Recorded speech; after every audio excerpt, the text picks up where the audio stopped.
No ar, Cartão de Visita News, o seu programa de entrevistas.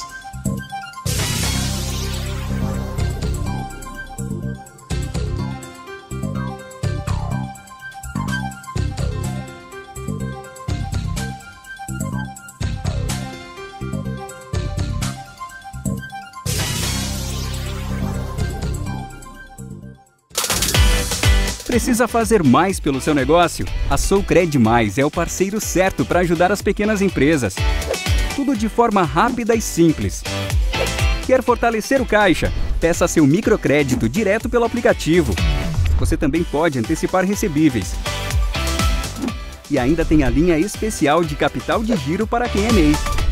Para ser grande, tenha um parceiro que faça mais por você. Socred Mais. Baixe o app agora. Após o sucesso do Residencial Guaporé 1, a construtora Pereira Alvim apresenta seu mais novo empreendimento em Matão. Residencial Guaporé 2. São lotes a partir de 360 metros quadrados em um residencial fechado, de altíssimo padrão e pagamento facilitado direto com a construtora. Ideal para você investir ou construir a casa dos seus sonhos. Viva com sua família no ponto mais valorizado da cidade. Com conforto, tranquilidade e completa harmonia com a natureza.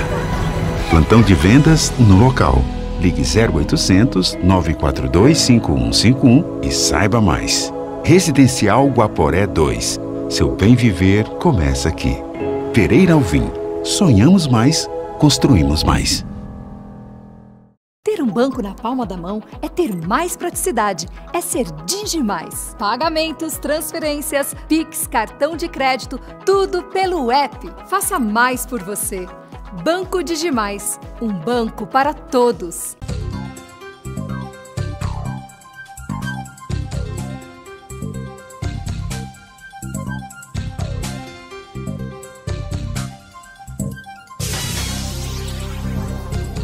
Cartão de Visita News, com Zacarias Pagnanelli. Tudo bem, muito obrigado pelo prestígio. Aí estamos. Por enquanto, sim. A senhora está em recesso ou não? Na verdade, nunca né, estamos verdade. parados, mas oficialmente sim em recesso. E na verdade eu estou até em licença maternidade, porque eu estou com uma bebezinha de 20 dias, né? É mesmo, acho que eu vi algum. Eu filho, mas engraçado, ela não tinha bebê. A gente teve o primeiro contato. Parabéns aí, espero que esteja tudo bem. E quero agradecer mais uma vez o prestígio, né? Porque é um grande prestígio com esse trabalho todo, que a gente sabe que uma criança dá. E eu queria informar o seguinte, que eu estou aqui com a doutora Luciana Fernandes de Freitas, ela é promotora de justiça de Mato Grosso. Isso. E agora, uma novidade, ela é promotora auxiliar do CNMP. E eu queria que ela falasse um pouco disso, mas como é sempre, eu falo no início, é uma prática. Como começou, doutora, a senhora como promotora pública? E eu quero também afirmar que estamos retransmitindo pelo Grupo TAP de Comunicação, suas multiplataformas, está lá hospedado no cartão de visita News R7, no Correio do Papagaio do Sul de Minas, no Grupo TAP de Comunicação, na Rede Brasil Televisão e alguns outros portais aí. Bom, primeiro eu agradeço, né, lá, doutora, o convite de estar aqui de novo contigo no portal, né? É sempre uma grande satisfação estar aqui com os seus telespectadores, ouvintes todos. Então, fico aqui também à disposição para quem quiser entrar em contato, né? Depois nas minhas redes sociais. É sempre muito satisfatório. E, bom, para ser promotora, né, começou terminando a faculdade, eu fiz direito, né, e engraçado, hoje mesmo eu estava lendo um livro e eu fiz até um reel sobre esse livro, né, e eu estava lendo esse livro e o autor trouxe um exemplo que me lembrou uma história da faculdade até, eu vou contar depois rapidinho. E, assim, eu ia para a faculdade, tinha ali as minhas dificuldades, enfim. E no final da faculdade, né, eu não vou mentir dizer que eu sempre quis ser promotora, né? Não vou aqui ilustrar de uma forma que não existe. Eu fiquei meio perdida na faculdade. A gente entra na faculdade muito novo hoje, né? É uma questão, eu acho que é até interessante que a gente precisa trabalhar com os nossos jovens. A gente entra muito novo na faculdade. 17 anos, né? Com 21 anos eu estava me formando. Então, assim, a gente ainda não tem, né, muita noção de vida. E eu sempre gostei do direito, mas eu realmente não estava entendendo para que lado eu ia, né? Se eu ia advogar, se eu ia fazer concurso para juiz, para promotor, enfim, sabe? Assim, eu acho que isso é muito comum na faculdade de direito, pelo menos. Então, no último ano que eu comecei a entender, assim, né? Olha, o que eu gosto de fazer? Eu gosto de ter independência para falar, eu gosto de ter independência nos meus posicionamentos, né? Respeito todos os contrários, mas eu gosto de ter independência do meu posicionamento. Eu gosto de defender os vulneráveis, né? Eu gosto dessa questão de democracia, de defender as vítimas de crimes. Então, eu comecei a entender tudo isso e que me levou a ir para o Ministério Público. E hoje eu sou muito contente pela carreira que eu escolhi, né? Que abarca tudo isso, né? Foi um concurso difícil, é um concurso que, assim, a gente precisa de uma preparação muito específica, assim, bem... É uma preparação de vida, né? Inclusive é uma das coisas que eu trabalho muito, né? É falar sobre concurso, falar sobre essa preparação. Não é só fazer uma provinha ali e passar, né? A gente vai lidar com vidas. Nós não lidamos com processos, nós lidamos com vidas, né? Então a gente precisa ter essa percepção também na hora de se preparar para o concurso, que é uma das vertentes que eu gosto de trabalhar também, né? E foi assim que começou, né? E prestei esses concursos em vários estados, inclusive, eu sempre disse, olha, eu quero ser promotora, não importa em qual estado. Então, eu viajei bastante por esse Brasil aí, fazendo provas de concurso, inclusive para São Paulo, enfim, para vários locais, e acabei passando no Mato Grosso, um estado que me acolheu muito bem, e muito contente com essa carreira.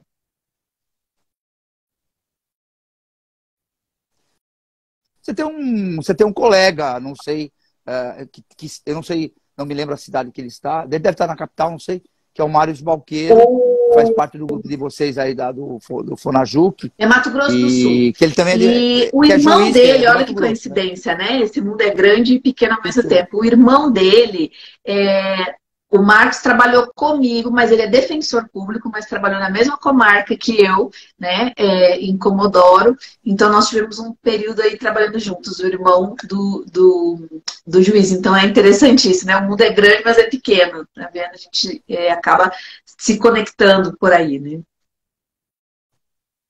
Claro, professor. Eu vou te chamar de Luciana. Luciana, você, quando acabou de comentar, e isso é uma coisa que eu sempre bato nas entrevistas, eu falo sempre, que independente do promotor requerer, o juiz decidir, eu sempre falo que o jogo, tudo depende dos dois, porque cabe às investigações do promotor, em trabalho conjunto ou de repente com a polícia, depende da situação, e que prepara bem os autos, né, para o juiz decidir. Mas eu falo sempre isso, que vocês, é muito importante que vocês decidem o patrimônio e eu diria o geral, que é a vida das pessoas. Você acabou de falar isso agora. E é por isso que é importante estar bem alinhado com tudo que vocês fazem. Eu queria que você me contasse essa novidade para depois a gente voltar em algumas situações que eu tenho visto sempre. Como foi essa história de você se auxiliar no CNP? MP, porque na verdade é um órgão que cuida do Ministério Público, que tem o CNJ, né? Que é da magistratura. Me conta um pouquinho sobre foi uma grande honra agora de 2022, então trazendo aí o tema, né? As retrospectivas e as perspectivas. Então, nessa retrospectiva, para mim, foi uma grande satisfação ter recebido esse convite, né? Eu trabalhava como promotora criminal em Rondonópolis, né, que é a segunda maior cidade do estado do Mato Grosso, já na entrância final de carreira. E vim para Brasília fazer uma palestra, inclusive de lançamento do meu livro, né, de direito eleitoral. vim para fazer essa palestra e nessas conexões recebi a indicação de uma amiga, de uma promotora, que é a promotora aqui do Distrito Federal. Inclusive, ela foi minha professora, olha que interessante, ela foi minha professora e depois nos reencontramos trabalhando como promotores. E através dessas conversas veio esse convite, em razão de todo o meu trabalho, enfim, como promotora, para trabalhar aqui no Conselho Nacional do Ministério Público, né? Que é realmente, como tu já bem disseste, é um órgão que ele trabalha já não voltado, digamos assim, para as pessoas finalisticamente, mas para o próprio Ministério Público, como forma de controlar os atos, melhorar, né, a própria instituição, enfim. Tem até um aspecto correcional também. Então, é um órgão que trabalha para aprimorar o Ministério Público, né? Então, para mim, foi uma grande honra receber esse convite. Imagine, de mais de 5 mil promotores no Brasil todo. Nós temos ali mais ou menos uns 70, né, promotores auxiliares que trabalham no Conselho. Então, eu tive essa oportunidade, né, de estar agora no Conselho. E tem sido muito gratificante, né, trabalhar aprimorando a instituição, né? A gente percebe que é preciso que a gente também olhe para dentro da nossa instituição, né? E consiga ver o que está funcionando, o que não está, né? E trabalhar para construir isso, para melhorar, é fantástico, é uma oportunidade incrível, né? Então, eu estou aqui agora no Conselho Nacional do Ministério Público, temporariamente, né? Aproximadamente aí por uns 2 anos, e depois eu volto, né, para a minha comarca. Bom, é a pergunta que eu ia fazer. Você falou, estou aqui. Você está em Brasília, então? E o conselho, você teve que mudar para Brasília. Você está com um neném pequeno em Brasília, mas mudou. Bom, eu sou da última de nascimento, né? Não? Então, como eu digo, assim, veio todo mundo de Malicuia. Como a gente usa no Sul, né? Veio todo mundo de Malicuia. Então, nós viemos ter essa oportunidade, né? E estamos aqui em Brasília agora, né, nesse período, até terminar essa minha requisição para trabalhar aqui no Conselho.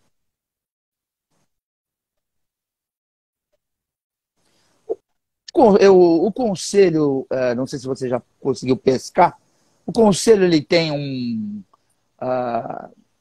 óbvio que ele é eu diria que ele é um órgão regulador, é alguma coisa assim, de orientação e tal. Mas ele tem uma pegada também, e você tem que ter uma pegada política nessa história, ou não? Porque, né, dos conselheiros, são 14 conselheiros, né? Então, assim, as decisões, em sua maioria, de acordo com o regimento, enfim, elas são decisões colegiadas, tem sessões que são sessões públicas, né? Já fica aí o convite, toda terça-feira passa pelo YouTube também essas sessões, então é possível acompanhar, né? Em nome do princípio da transparência. Então, assim, os próprios conselheiros, a indicação, né, acaba passando por um viés político. Então, tem isso sim, né? Inclusive, eu vi, também te acompanho aí nas redes sociais, a produção do teu trabalho, e eu vi que tu esteve num jantar em São Paulo no final do ano, de comemoração, inclusive como conselheiro, trabalha no gabinete ao lado, né, que é o Dr. Jaime, que é juiz em São Paulo, e está atualmente como conselheiro também no Conselho Nacional do Ministério Público, né? Então, tem essa pegada, tem esse viés político por trás, né, em questão de indicação, enfim, né? Na verdade, eu acho que como tudo, né? A gente, uma das coisas que eu tenho mais entendido, não só trabalhando aqui, mas também trabalhando com direito eleitoral, enfim, em todas as com toda essa experiência já de carreira, é que tudo na nossa vida tem uma ligação com a política, né? Então, o dia a dia nosso, né, não adianta a gente dizer, acho que é muito comum a população brasileira dizer, né, que não gosta de política, que a política é suja, enfim.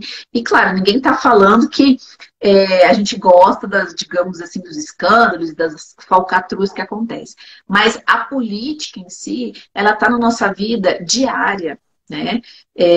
Então, a gente tem, e eu acho, essa é uma das coisas que eu até trabalhei num projeto que eu tive com as crianças, né, que é onde a corrupção não tem vez, foi um projeto premiado, enfim. Eu também já trabalhava isso desde essa época, assim. Acho que a gente tem que abrir para essa geração, né, que política faz parte da nossa vida, que eles precisam participar, né? Eu acho que política está associado com cidadania, né? Nós não estamos falando de politicagem, nós estamos falando de política, né? De políticas públicas, de democracia, de participação popular. Então, desde criança, eles precisam ter essa noção, né? Para a gente poder, nas próximas gerações, ter uma sociedade mais participativa. Eu acho que falta muito isso, né? Para a nossa geração.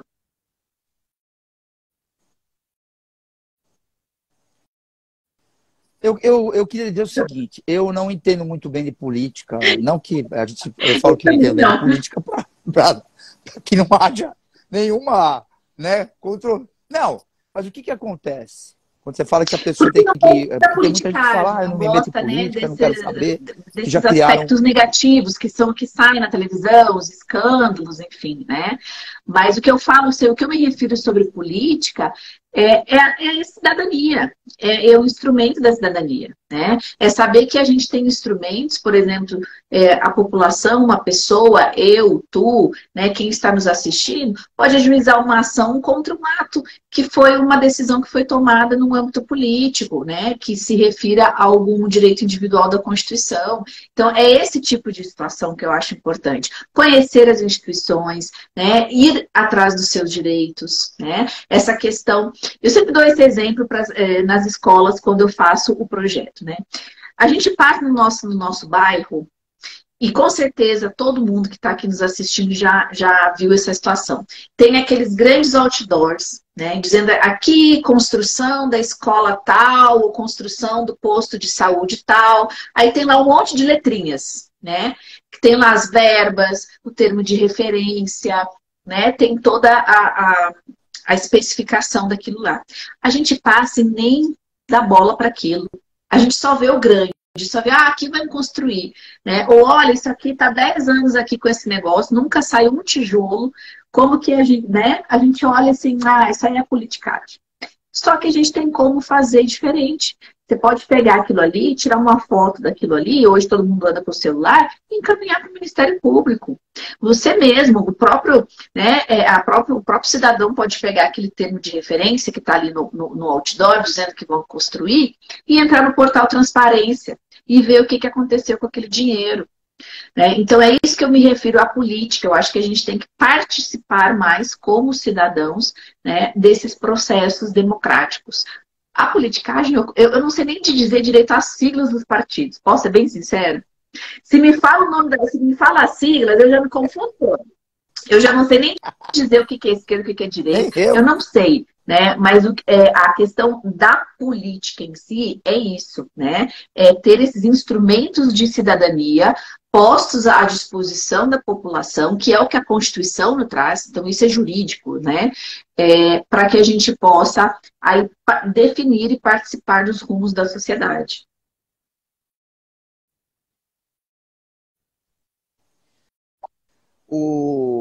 A questão é a seguinte, quando você entra na política, a finalidade é uma só, é cuidar do povo, você vai ganhar para isso, né?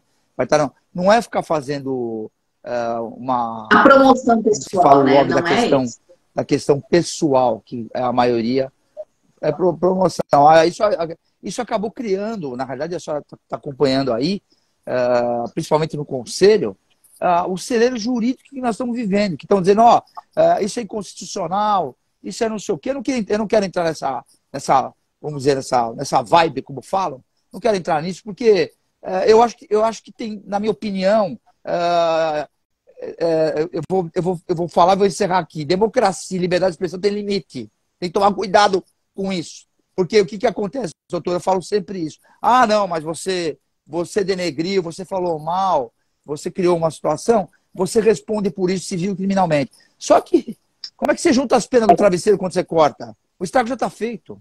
Independente da indenização ou do que pode acontecer com a pessoa que falou uma bobagem sem pensar. Então, eu acho que tudo, não estou defendendo ninguém, nem um lado nem o outro. Eu acho que a tua opinião prevalece. Uma eleição, mas ela tem que ter também aí já fazendo a retrospectiva, né? A gente saiu de uma eleição muito polarizada, né? Então, isso é fato público e notório.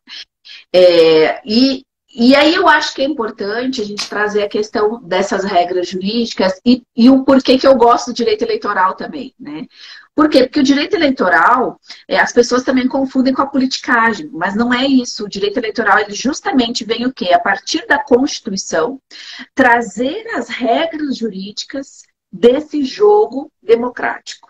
Então, ele vem dar segurança, ele vem justamente nisso que tu apontaste, e dizer, olha, as coisas têm limites, ou olha, para a gente não macular o processo, porque a finalidade toda do direito eleitoral, qualquer das regras dele, é sempre essa, é manter o equilíbrio da disputa para que as eleições sejam eleições probas, eleições, né, corretas, eleições transparentes, enfim, né, eleições equilibradas. E justamente para permitir que o povo escolha os seus representantes que vão exercer o poder em nome da população, né? Então, por isso que eu falo que a política está no nosso dia a dia, né? Porque a gente escolhe os representantes, mas o poder, digamos assim, né, é nosso, é da população, e a gente tem que se apoderar disso. Eu acho que está faltando isso na sociedade, né?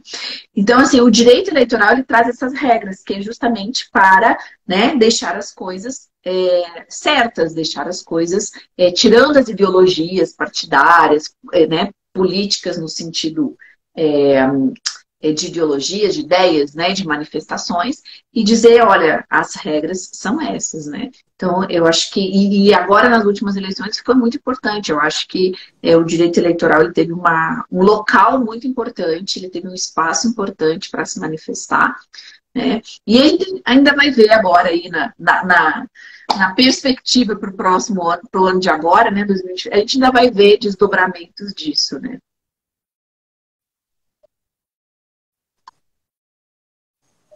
Essa sua reflexão, eu queria que você me explicasse, da questão do direito eleitoral.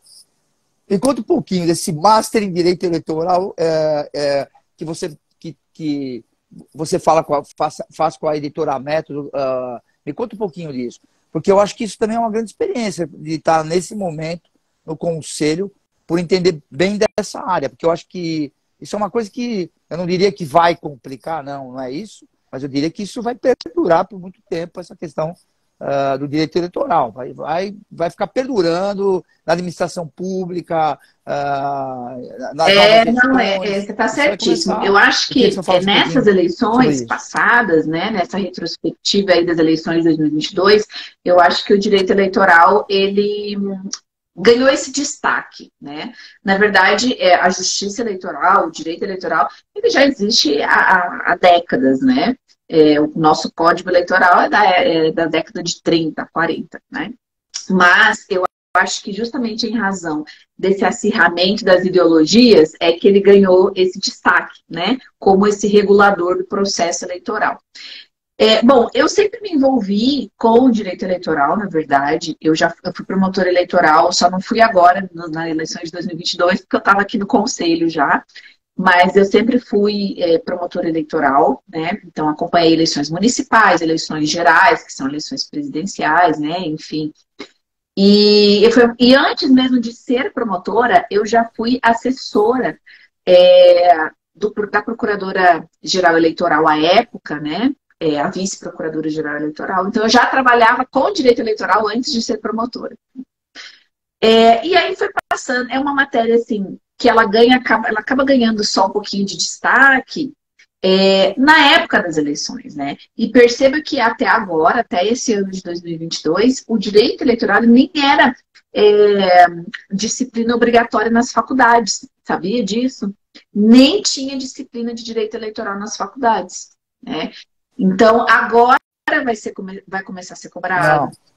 A OAB, né, vai começar a cobrar direito eleitoral nas provas de concurso, nas provas para a OAB. Eleitoral já era cobrado em provas de Ministério Público, justamente porque depois que a gente entra, vira também promotor eleitoral, nas provas de magistratura, porque também o juiz exerce a função de juiz eleitoral, esporadicamente, mas então ele tinha esse pouco protagonismo, digamos assim, né, na área jurídica. E agora não, agora ele está ocupando realmente seu lugar de protagonista, né, porque vai ser exigido nas faculdades, porque está sendo cobrado praticamente, né, todas as provas de carreiras jurídicas, e é necessário, né, quer dizer, o cerne da Constituição é isso, né, é a democracia. E como que a gente não tinha esse direito eleitoral, né, como matéria, era até contraditório isso. E aí me veio o convite para fazer esse livro, para escrever esse livro de direito eleitoral. E eu pensei, a própria coleção, né, se me permite, até vou mostrar ele aqui. Claro. Que é de direito eleitoral, da editora Método, pode falar. Tá? Ele faz parte de uma coleção, é uma coleção, inclusive, muito bacana, incrível, só com autores, né, ótimos. Eu me senti assim, muito prestigiada de estar nessa coleção, que é uma coleção chamada Método Essencial. Então, pegando o mote do nome da coleção, com essa ideia que eu tenho, que eu já trabalho, de facilitar, né, essa compreensão de direito eleitoral, de prevenção à corrupção, né, de facilitar esse diálogo do direito com a sociedade, então eu quis escrever um livro mais objetivo, mais prático, tentei fazer de uma forma bem simplificada, mas sem perder o conteúdo, né? Claro, sem perder a atualização, sem perder toda essa densidade do direito eleitoral. Mas eu quis que fosse um livro que aproximasse as pessoas do direito eleitoral, né? Então, assim, esse livro, algumas pessoas que não são do direito leram, né? E eu tive um feedback, assim, muito positivo, né? Porque elas conseguiram entender e conversar, e depois conversando, né? Deu para perceber que pelo menos uma parte da minha finalidade foi atingida, né?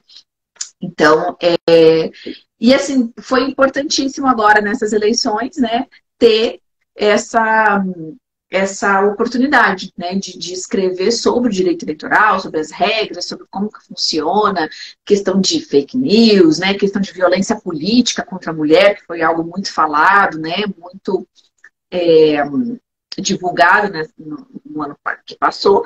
Está tudo dentro desse livro também, né, de uma forma simplificada. Então, eu espero que, se alguém quiser adquirir, por favor, me dê essa honra, né? E me deem também o feedback aqui no Instagram, enfim, meus contatos estão todos aqui também no livro.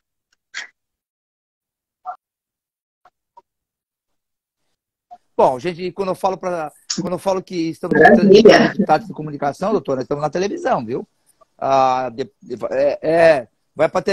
Nós estamos em Ribeirão Preto, região, na TV, na net, na TV, e nos portais de notícias. Depois está também no YouTube, no Cartão de Visita News.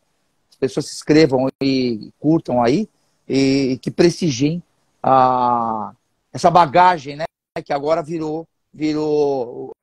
Bom, na verdade, sempre um livro... Dizem que um ser humano tem que plantar uma árvore e escrever um livro. Mas é uma grande... acaba virando uma grande referência, né, para pesquisa também, ou para estudo, na realidade, né? Deixa eu te perguntar outra coisa. Você é idealizadora do projeto Onde Há Educação Não Tem Vez. Óbvio que as pessoas não enxergam o óbvio. Eu estou falando o óbvio que... Eu vou te dizer que, infelizmente, a gente precisa repetir o óbvio. Né? É exatamente isso, a gente tem que falar o óbvio, a gente tem que falar o óbvio, né? Eu estava lendo um outro livro esses dias também, e eu gosto de pesquisar muito, justamente para, né, estar sempre revigorando. A Vossa Excelência é um pouquinho... Um pouquinho não, é bastante motivacional, eu já vi isso também. Motiva os estudantes que querem prestar concurso, orientam, está à disposição para... Eu tenho percebido isso, inclusive situações que você enxerga dentro do livro. Eu gosto também, de né? compartilhar de pensamentos, essas reflexões. E aí eu estava lendo esses dias sobre isso, e alguém falou assim, olha, e é uma coisa que eu sempre usei, eu sempre disse assim, olha, não adianta a gente ficar querendo inventar roda, né? A roda já está inventada. A gente tem que botar ela para girar, né? Então, e eu percebo que muitas vezes, né, a gente tem que repetir o óbvio por isso. O óbvio está ali, a roda está ali, né, tá tudo pronto, perfeitinho, mas a gente precisa, né, funcionar, porque senão a gente não sai do lugar, né? Então, com essa questão da educação, é claro que com a educação, né, a gente pensar numa sociedade toda educada, né, nesse sentido de valores, de ética, enfim, de compliance e tal, a gente não vai ter corrupção, a corrupção não vai ter espaço, né? Então, quando falar, mas na política tem muita corrupção, os administradores públicos são muito corruptos, tem muita corrupção na saúde, tem muita corrupção não sei aonde, tem corrupção na empresa privada. Aí a reflexão que a gente faz é, ok, tem corrupção e a gente sabe que tem, né? Mas essas pessoas vieram de onde? Essas pessoas corruptas vieram de onde? Elas vieram de Marte? Não. Elas vieram da nossa sociedade. Elas são parte de nós. Nós somos parte dessa sociedade. Né? Vamos então, deixa eu te fazer uma outra pergunta que tem a ver com o seu... essa questão do... Eu queria falar a gente estava falando sobre não há educação, tem vez. Então, eu não sei se... Né, eu fiquei falando aqui depois que eu percebi que eu tinha caído. Mas a ideia do projeto, né, como a gente conversou, assim, não é inventar roda, né? A gente está falando óbvio, onde tem educação não tem corrupção, né?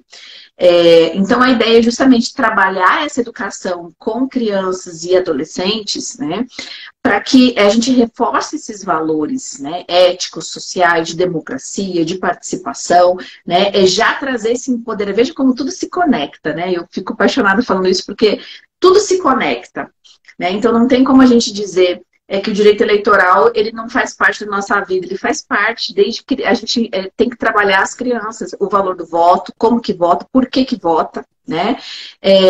Tem que trabalhar essa questão do controle, né, das políticas públicas, porque é um empoderamento social. Então tá tudo conectado, né? Então a gente trabalha nesse projeto as crianças e adolescentes trazendo essa visão de cidadania, de participação, né, de reforço dos valores éticos e sociais, morais, enfim, para que a gente, né, paulatinamente vá trazendo cidadãos né, diferenciados, digamos assim, que já venham forjados, trabalhados com esses valores, e né, apostando que isso vai transformar uma sociedade que hoje, né, a gente não tem como dizer que a sociedade brasileira como um todo não é corrupta, né? A gente tem corrupção no setor público e no setor privado, né? Então, transformando isso para as próximas gerações. É um trabalho de formiguinha, né? É um trabalho que é aos poucos, né? Mas a gente tem que acreditar e apostar, né?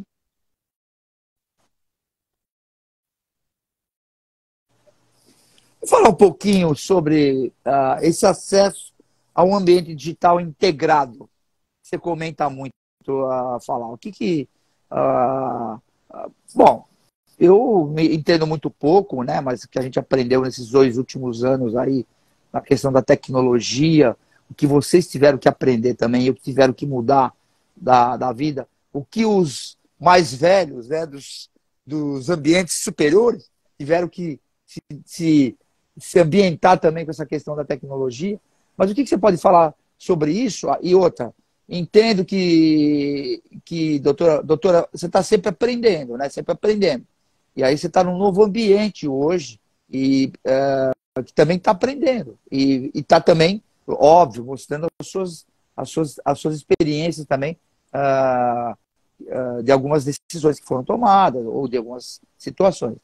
Então, conta um pouquinho dessa questão do acesso ao ambiente integral digital. O que a gente pode falar sobre isso? O que tem de novo no conselho? Eu acho que assim, pandemia. A pandemia, né, ela acabou trazendo para a gente algo que já era óbvio, mas que a gente não enxergava, né? Tá vendo como os óbvios a gente precisa sempre... Só que ela acabou trazendo, né, esse óbvio que é o quê?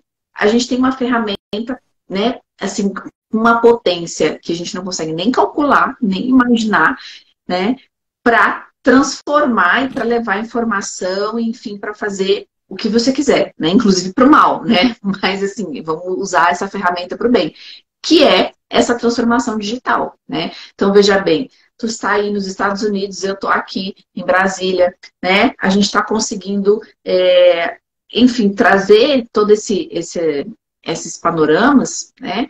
De uma forma que a gente não poderia imaginar alguns anos atrás, né? E assim, como tudo, né? Hoje você consegue fazer audiência virtual, você consegue fazer as sessões virtuais do Conselho Nacional, que eu acabei de falar para vocês, que ela passa toda terça-feira no YouTube. Olha que ferramenta importante de acesso à informação, de controle social dos atos, né, da administração pública, né? Então, assim, de transparência, que a gente, né, fala muito sobre isso. Então, veja como é importante que as pessoas, né, a sociedade tenha acesso a isso e utilize dessas ferramentas, né? Então, por isso que eu falo assim que a população ela precisa se empoderar, informação é poder, né? E a partir do momento que essas pessoas, que a sociedade, que as crianças, que os adolescentes, que todos vão se apoderando de informações, e a transformação digital é fantástica para isso, né? Então, a gente consegue ter melhores condições de participar, né, dessa democracia toda, que a gente fala tanto em democracia, né? A gente tem que participar da democracia, né? Então, e aí usar a internet para isso também é uma forma que eu pessoalmente encontrei de compartilhar. Eu acho que ensinar, né, a gente coloca assim nos currículos, professor disse, eu dou aula em cursinhos, né, aula em cursinho até um curso de São Paulo, um curso do Rio de Janeiro, enfim. Mas eu acho que ensinar... Eu acho que eu dou aula no curso Legale, né, aí de São Paulo, no Instituto Inverta do Rio de Janeiro, de Direito Eleitoral, no Legale de Processo Penal, enfim, faço participações em outros cursos também. Mas eu acho importante o quê? Ensinar nada mais é do que compartilhar aprendizado, né? Não é uma questão de superioridade, de ego, nada disso. É que a gente vai carregando bagagens na vida, aprendizados na vida, né? Tanto na área pessoal quanto na área profissional, conhecimentos que a gente adquire, que eu acho que é importante a gente compartilhar, né? O conhecimento ele não tá para ficar guardado a 7 chaves, ele tá para ser compartilhado. Então, eu tento usar, né, a minha rede social justamente para isso, né, para poder compartilhar esses conhecimentos, essas experiências, né, assim, enquanto, tanto no trabalho quanto de conteúdo jurídico, né, que a gente está sempre estudando, aprendendo também. E eu acho que a grande transformação, a grande sacada da transformação digital é essa, né. Agora, a gente tem também o lado ruim, né, dessa questão digital toda, que nós sabemos, né, onde tem espaço para criatividade, tem espaço para maldade, né. Então, nós temos aí a questão de pedofilia na internet, né, nós temos crimes digitais, nós temos as próprias fake news, né, também se valer desse ambiente digital, então também tem essa parte ruim. E para isso veio o direito também, né, meio que a reboque ali tentar criar regras e soluções jurídicas para, né, regular esse espaço, né? Mas eu acho que assim não foi nem, eu acho que a pandemia nos trouxe, não foi essa transformação digital, eu acho que ela simplesmente abriu os nossos olhos para o óbvio, né, que a gente já estava com essa ferramenta, né, à disposição ali e, né, foi assim, foi meio que, ó, tá vendo? Isso aqui já estava aqui, vocês já podiam ter usado isso, né? Então, a pandemia nos trouxe, né, a forceps a gente usar essa ferramenta, né?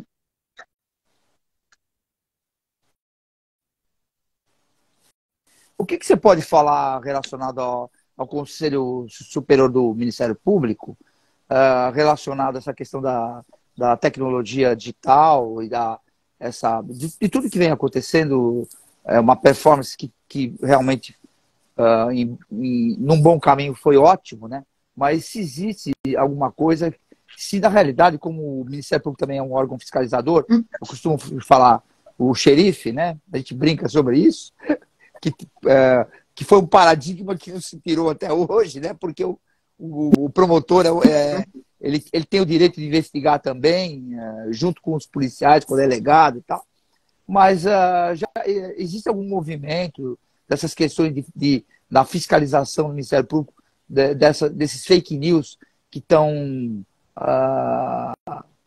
iludindo pessoas. Inclusive, eu tive um problema com uma menor há um tempo atrás, que também colocaram uma criança com problema, que eu não duvido que tivesse, e essa menor começou a doar dinheiro dos pais, via internet, sabe, acabei entrando no circuito, mas eu queria saber se tem algum movimento relacionado, se o pessoal está tentando se especializar, até fora do país, de repente. E não é de agora, tá? É porque justamente...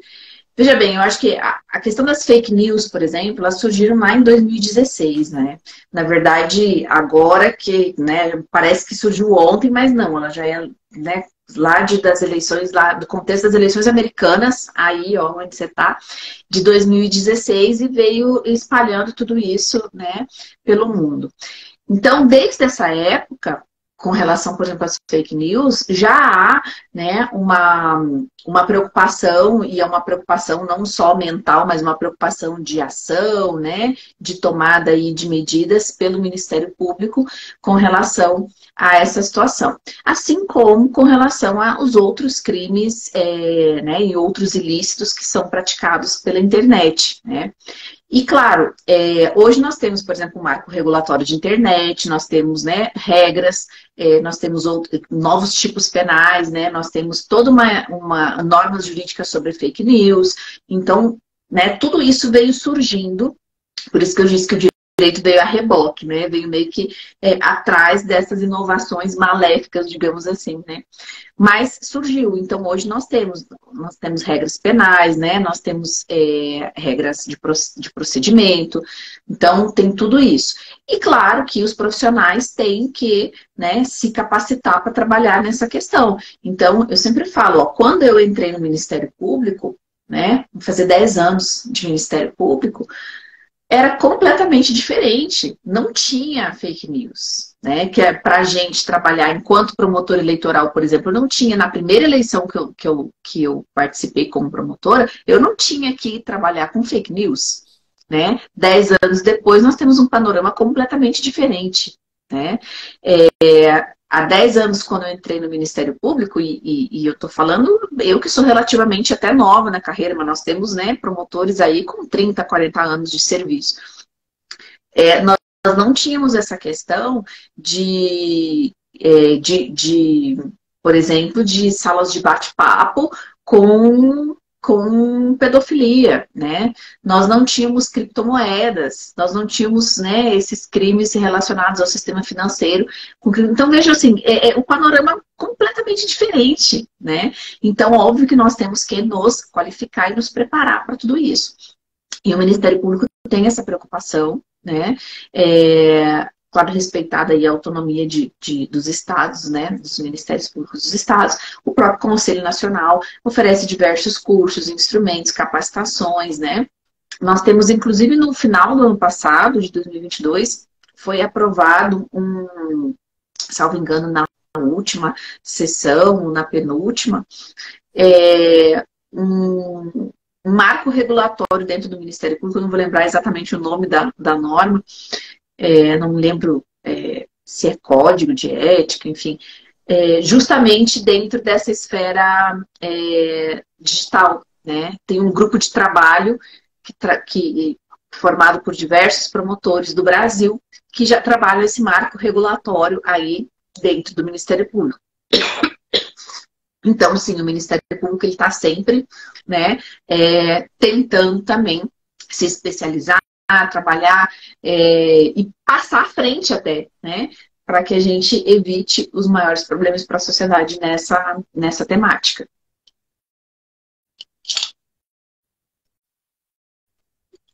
Bom, você ficou muito ativo, a gente já fez esse comentário aqui, na internet, nesses últimos tempos, inclusive dando orientações, falando onde pegar aquilo, aqui, acolá e tal. Você acha que não foi só a indicação de uma colega, mas sim que alguém estava te enxergando? Quem não é visto é lembrado ou não? Para você chegar no Conselho do Ministério Público, porque eu acho que tem que ter um certo empenho e uma certa motivação para que você, além de ser indicada por alguém, entre aspas, que seja político, uma função política, mas que tenha uma certa vontade também, né? Eu percebo muito em você isso. Às vezes eu estou te olhando, mas ela está sempre ativa, querendo explicar. Eu acho que é um pouco, assim, na internet. Tem isso, eu acho que a internet hoje, as redes sociais, na verdade, né? Elas têm essa função de vitrine também de trabalho, né? Não é só a parte, né, pessoal, eu acho que era uma expressão importante do trabalho. Tanto que, né, tudo está na rede social hoje, né? Então é importante sim ter isso. Mas o que eu compartilho, os conteúdos que eu compartilho, né? Sejam os jurídicos, sejam as reflexões aí, seja a questão de como passar em concurso público, eu acho que é muito com base nessa filosofia que eu trago de dizer, olha, ensinar, na verdade, é compartilhar. Então, eu não me coloco numa posição em que eu esteja assim, me ensinando de um pedestal ou de um tablado. Na minha época, nas faculdades e nas escolas, tinha o tablado do professor, né? Então, assim, eu sou um pouquinho antiga. Então, tinha esse tablado do professor e os alunos embaixo, né? E eu acho que hoje a gente tem que pensar de outra forma. Então, né, tento levar esse conteúdo dessa forma. Olha, eu estou apenas compartilhando, né, tudo que eu aprendi, tudo que eu sei, né, tudo que, tanto normas jurídicas quanto experiências de vida, eu quero compartilhar, né. Claro que eu acabo não compartilhando tudo, até porque tem coisas valiosíssimas e que elas têm um preço, e por isso que eu dou aula em cursos, né? Porque, enfim, eu acho que a gente tem que também valorizar esse conteúdo, mas é importante, né, esse trabalho de compartilhar os conhecimentos, né? Agora, com relação à indicação, eu acho que foi muito importante, né, essa indicação, tudo, mas com certeza eu acho que o trabalho que a gente faz na internet, nas redes sociais, e até fora, o livro, né, aulas, enfim, eu acho que o empenho da gente enquanto promotor, né, tudo isso conta para poder, né, me colocar numa situação em que eu consiga exercer, né, esse cargo que eu estou exercendo agora, e, né, assim como todos os demais. Então, acho que tudo conta, né?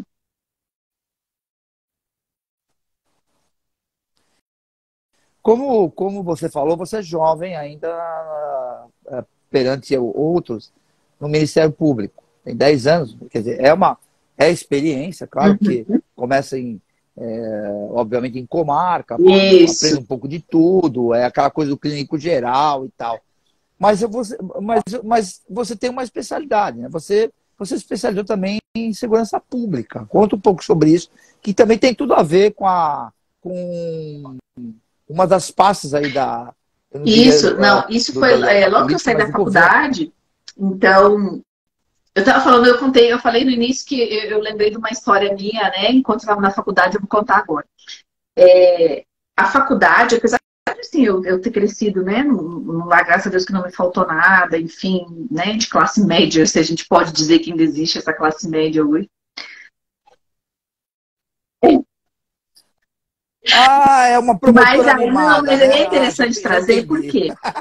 Porque são muitas as provações que a gente passa, né? E que às vezes as pessoas não conseguem enxergar, porque hoje me vem aqui, claro, né? Hoje ela tá em Brasília, tá assim, tá tal. Tô usando um colar maravilhoso de uma designer aí que eu conheço, né? Que é fantástica. Então, mas não sabe o que a gente passou para chegar até aqui, né? Então eu lembro, e é isso que eu gosto de compartilhar também, né? Então eu lembrei hoje de uma situação que aconteceu comigo, que eu tava me formando, faltavam uns 3 meses para eu me formar, e aí uma pessoa muito querida da família me perguntou assim, o que eu queria de presente de formatura, né?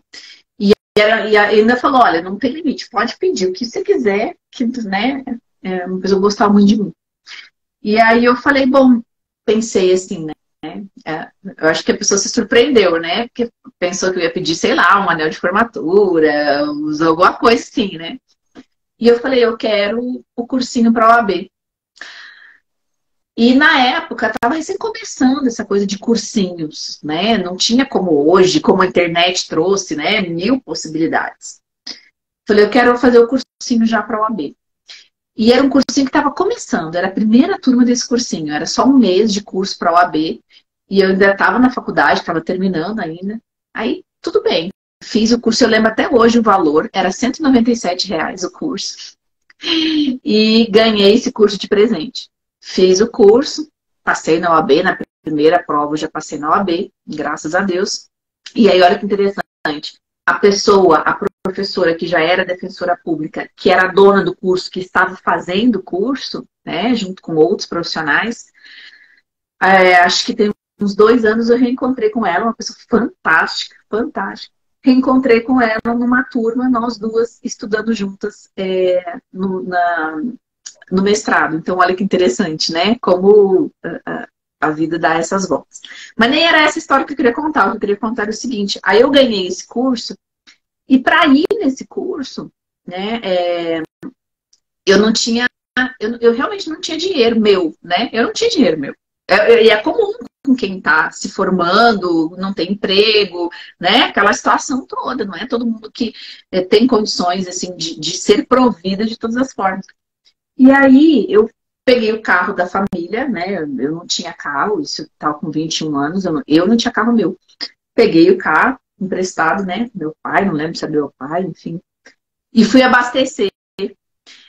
Eu vou te contar que eu abasteci R$ 5 de gasolina com moedas para poder ir no curso.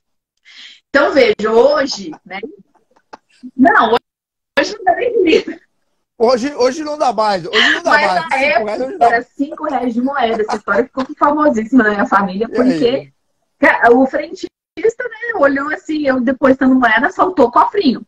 Mas era o que tinha. E eu não ia desistir de ir para a aula, que eu já tinha ganho o curso, já estava super feliz de ter ganhado esse curso, né, por causa disso. Então, assim, hoje as pessoas, né, podem me ver assim como outros profissionais, assim como, né, te veem, né, e olha assim, nossa, bem sucedido e tal.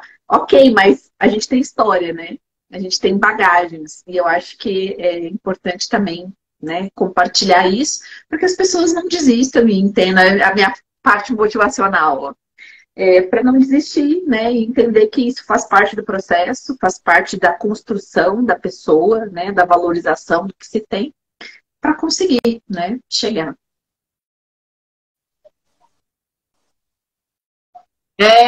Não pode falar.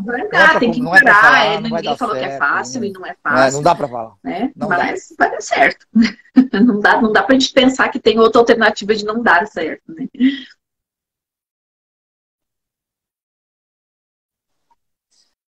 Bom, doutora, eu queria agradecer o grupo Pereira Alvim, o Banco de Demais, tem o Slim, uma turma que está apoiando a gente, a direção do grupo Tati Comunicação, que cede o horário para a gente, para ter esse conteúdo de notoriedade que qualquer televisão gostaria de ter, normalmente. Às vezes é maçante, até porque não é a praia de muita gente, mas eu acho que o pessoal está começando a se integrar hoje, que todo mundo hoje tem um canal na mão, né? Um stream na mão, e está começando a ficar esperto com as coisas, né? E quero agradecer quem está nos assistindo. Que está enorme. Muito obrigada a todos vocês pelo carinho. Agradecer. Eu vou te fazer uma última pergunta e vou terminar.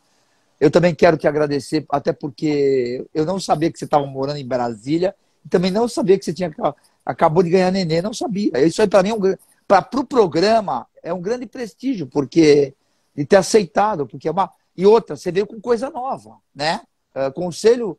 Do conselho eu nunca entrevistei ninguém. Conheci pessoas no conselho no jantar, como você falou, que também me deram entrevista na época, ou como magistrado, ou como advogado, mas sempre é uma coisa nova, querer entender por que existe, qual a finalidade de tudo isso, se vocês estão literalmente motivados para serem agentes da lei ou agentes fiscalizadores, que é importante isso, ou orientadores, né? Porque também tem muito disso também. Inclusive, também, eu sei que no conselho tem gente da ordem. Da OAB, é um conselheiro fantástico.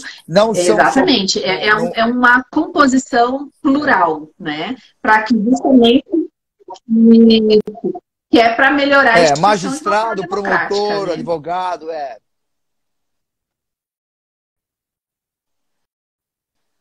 Doutora Luciana, promotora de justiça de Mato Grosso, hoje está no conselho como assessora no conselho lá, auxiliando o CNMP, que é o Conselho Nacional do Ministério Público. Está morando em Brasília, espero que... Não sei não, você vai ficar em Brasília, hein? Já fica o convite para quando estiver aqui. Às vezes bate um vento, aí as coisas mudam. Eu queria... eu estou já para ir para Brasília, óbvio que eu vou lhe conhecer pessoalmente, porque eu tive num jantar, muita gente que eu entrevistei na pandemia, eu não conhecia. Aliás, por incrível que pareça, eu sempre comento aqui, né? Eu dirigi duas televisões grandes aqui, há muito tempo, na área institucional, e acabei conhecendo muita gente que eu não conhecia devido à internet. Você vê, fazendo uma rede. E amigo indica amigo, olha, esse jornalista dá, essa pessoa é legal. Isso foi ótimo. Essa parte é boa. E eu vou fazer um apelo social aqui. Hoje eu entrego meu cartão de visita às mães de crianças autistas que ultimamente têm sofrido muito com a questão da violência. Aqui no Distrito Federal nós tivemos uma situação muito difícil, em que um autista inclusive perdeu um olho, né, em razão da violência na rua, né? Mães que têm visto seus filhos com direitos negados de matrícula, né, em razão do autismo dos filhos e outros, né, cerceamentos. É uma questão que tem me comovido muito, eu tenho visto muito isso acontecer. Então eu aproveito aqui a tua abrangência, né, para dizer que eu entrego meu cartão de visita para essas pessoas, para que todos nós possamos, né, fazer nossa reflexão com relação à inclusão e à diversidade, né?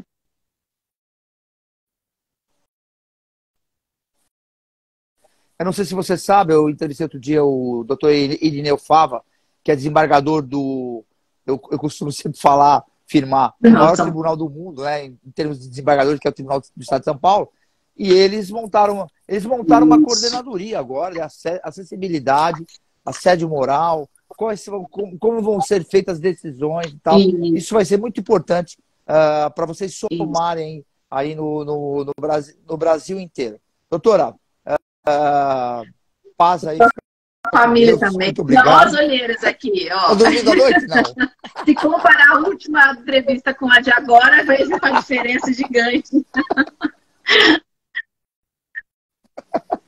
Vamos obrigada. Estar junto em algum momento. Muito obrigado. Fica com Deus. E estarão, assim que a matéria subir nos portais, eu estarei lhe enviando. Obrigada. Essa sua reflexão estará no Brasil inteiro. Muito obrigado, viu, doutora? Com conteúdo. Ter um banco na palma da mão é ter mais praticidade, é ser DigiMais. Pagamentos, transferências, Pix, cartão de crédito, tudo pelo app. Faça mais por você. Banco DigiMais, um banco para todos. Após o sucesso do Residencial Guaporé 1, a construtora Pereira Alvim apresenta seu mais novo empreendimento em Matão. Residencial Guaporé 2. São lotes a partir de 360 metros quadrados em um residencial fechado, de altíssimo padrão e pagamento facilitado direto com a construtora. Ideal para você investir ou construir a casa dos seus sonhos. Viva com sua família no ponto mais valorizado da cidade. Com conforto, tranquilidade e completa harmonia com a natureza. Plantão de vendas no local.